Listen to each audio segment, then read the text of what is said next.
I can't believe I've done 4 of these things. In case you couldn't tell by the subscriber count, I'm still very small time in the YouTube game. And yes, that is after 4 years. If you told me at the beginning that I'd still be doing this so frequently now with so little attention, with a few exceptions, I don't know if I'd believe you. Either way, I really like doing this and really hope that I'm able to keep doing this for as long as possible. But for now, here's my most anticipated movies of 2022. The past 3 years I've also made my list of least anticipated films of the year, something to stand out among all the channels like mine. Get some of the negativity clicks, but now I'm not going to do that. In those past videos, I've stated that I could be wrong about these movies and even acknowledged that it was sort of dickish to make such judgments before seeing more than just a trailer as some sort of half joke, but it still doesn't change the fact that these were some cynical, dickish videos. I don't regret making them, I just don't want to do them anymore, especially for movies in the pandemic era. Anyway, the usual disclaimer is I do not know every potentially good movie coming out this year. This list will have a lot of blockbusters. Although this time is surprisingly good for original movies. A lot of things in the top 5 I had not heard of until looking up online articles of the most anticipated films of this year for reference. See, cynics? Not every movie relies on existing IP, just the only ones that make money. And now for some honorable mentions, roughly in order from more anticipated to less. Doctor Strange in the Multiverse of Madness, another potentially great Marvel movie. Disappointments Boulevard, the next movie from Ari Aster, director of Hereditary and Midsommar. Loved Hereditary, was sort of disappointed in Midsommar, but still liked it. Can't wait to see what he does next. Avatar 2, I know Avatar is kinda cool to hate on now, but I still want to see this. Mission Impossible 7, yeah, that's cool. Black Panther Wakanda Forever. Don't know how they'll make this without Chadwick Boseman, maybe a bit too much behind the scenes drama, but I'm still excited. Sonic the Hedgehog 2, first one was pretty fun. Bob's Burgers. I think this is the 3rd time this has been an honorable mention. Don't worry, darling. The 2nd film from director Olivia Wilde after Booksmart. Pixar's Turning Red. You had me at Pixar. The Bad Guys. A DreamWorks animated movie that uses the 2D and 3D animation mix from something like Spider-Man Into the Spider-Verse or Mitchell's vs. the Machines. And that animation looks good enough to put it on this list. Starring a bunch of anthropomorphic animals that I'm sure the Rule 34 crowd will never get to. Snake! Are you kidding me? We're supposed to save them, not eat them? Well, I'd say they've gone to a better place. And finally, The Unbearable Weight of Massive Talent. A comedy where Nicolas Cage plays himself and the trailer calls it the most Nicolas Cage movie ever made. That statement is good enough for me. Okay, now the actual list. At number 10, it's John Wick Chapter 4.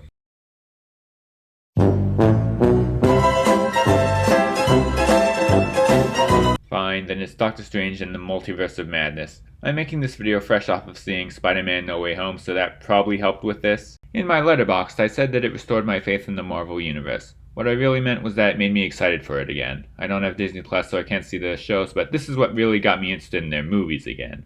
And considering the fact that Doctor Strange was actually a character in that one and it appears to be following the events of it, this is pretty much where the hype went. Even better, this one's being directed by Sam Raimi, not only because of his work on the original Spider-Man films, but this one is supposed to have stronger horror elements to it. Can't wait to see all of this in a Marvel film. Okay, it's obviously not going to be anything like the Evil Dead trilogy, but it will probably look like Doctor Strange at least. With the trippy visuals, this could be one cool looking movie, and hopefully Raimi can bring some of the original Spider-Man trilogy into the mix. Number 9 is Pixar's Lightyear. Once again, you had me at Pixar. You got me again, more than Turning Red, with cynical brand loyalty. I grew up with Toy Story, but also loved the ones that came out after I was a kid. And now they're making, I guess, a sort of spin-off with Buzz Lightyear, except he's not just a toy but an actual space ranger. I remember I owned the straight-to-video movie with the same concept. Well, now this is the bigger version of that, where Buzz is now voiced by Chris Evans. I think that movie might have been made to introduce a Buzz Lightyear cartoon. Well, now I'm interested to see Disney use this to introduce even more cynical tie-ins. The sequel didn't spoil the franchise, this one might do it, but it could also turn out to be quality Pixar. Let's hope for that last one. At number 8, we've got The Batman, an installment of the DC Universe before Affleck's Batman focusing on a younger version played by Robert Pattinson. A decision that was controversial for the time, but he appears to have won people over with these trailers. This looks more like Pattinson from The Lighthouse than from Twilight. The movie looks like another dark version of the character that could be potentially interesting. I welcome another great Batman. Number 7. Everything Everywhere All at Once. Oh boy, this trailer. Once I saw it on YouTube, I was instantly intrigued. Came out the same week as Spider-Man, and I'm very surprised that this didn't play before that movie. Despite the A24 logo, this looks like the perfect movie for fans of that. Starring Michelle Yeoh, a name I don't recognize, but apparently a lot of people online really like her. Directed by Daniels, who I also didn't recognize, but they apparently directed Swiss Army Man. And now it looks like they're going to direct something maybe not quite as out there as that movie, but close enough.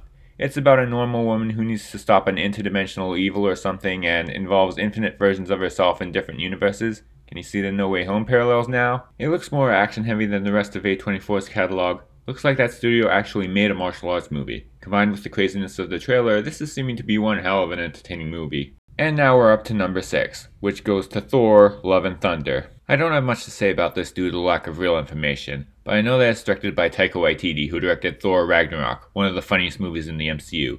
I expect his name will be more heavily emphasized in the marketing now that he's more famous after getting attention from the Academy for the brilliant Jojo Rabbit, but either way, this should definitely be fun seeing him take on the character yet again. And now I gotta pad the runtime.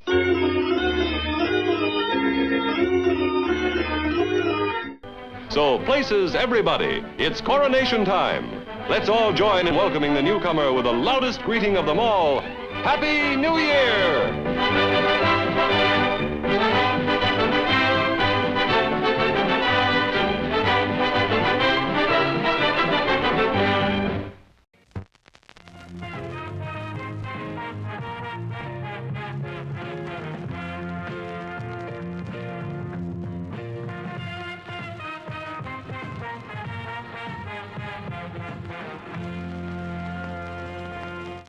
At number 5 is The Northman, the third movie from Robert Eggers, director of The Witch and The Lighthouse. He has established a unique style with these movies, horror films from far-off time periods done with period-authentic dialogue.